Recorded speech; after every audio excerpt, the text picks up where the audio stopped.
په هېواد کې د بې کیفیتو درملو ګرم بازار او د حکومت بې پروایي.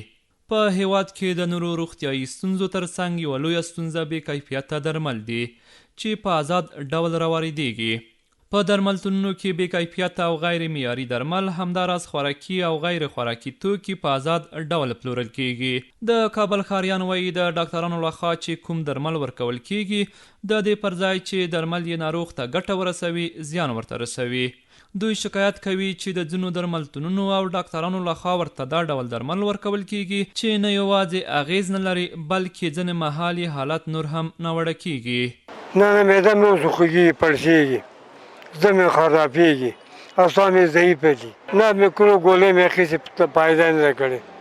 دا افغانستان کې چې څنګه دوایان مونږ اخلو، دغلته کیفیت ډېر خراب وي او کیفیت یې ښه کار نه کوي. مونږ چې کله دوا کور ته ورو، کار نه کوي، مریض لپاره فایده نه کوي. زموږ پیسې یو خو غریبي ده، بل مونږ ډېر په زحمت پیسې پیدا کوو، بیا هم زموږ مریضانو لپاره دوا کار نه کوي. دوای افغانستان چندان فایده نداره، به خاطر که همش تقلبی است. در دواخانه میره دوای اصلی نمیتن. از دولت خواهش دارم که امی غمش بخورن، به خاطر که مریضا زیاد از افغانستان، همشان بیچاره هستن، غریب هستن. بې کیفیته درمل پر هند، پاکستان او ترکیې سربیره له ځینو نورو هیوادونو واردېږي. سوداګر ځکه بې کیفیته درمل واردوي چې ګټه وټه پکې زیاته کیږي. یوازې عام خلک نه، بلکې ځینې ډاکټران هم له بې کیفیتو درملو څخه شکایت کوي.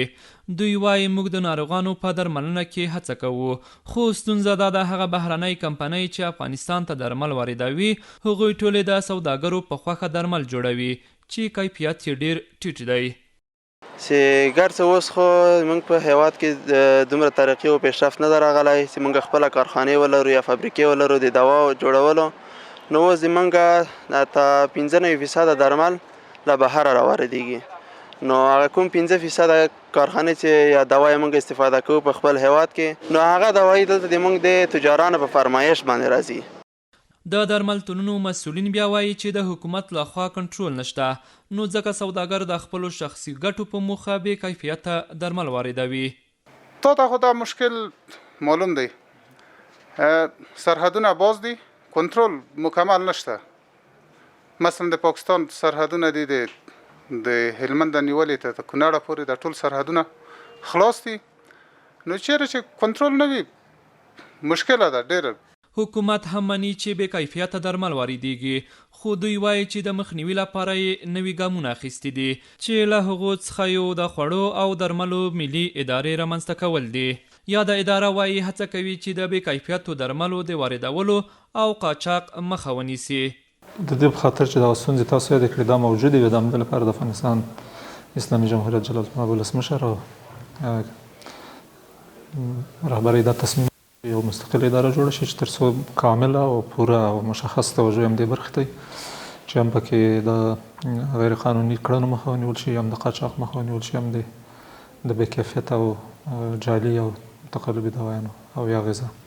که هېواد ته د بې کیفیتو درملو د قاچاق او واردولو مخه ونه نیول شي، ښایي د طبابت په برخه کې تر دې له ډېرو ستونزو سره مخ شو. حسیب نورمل، STR نیوز، کابل.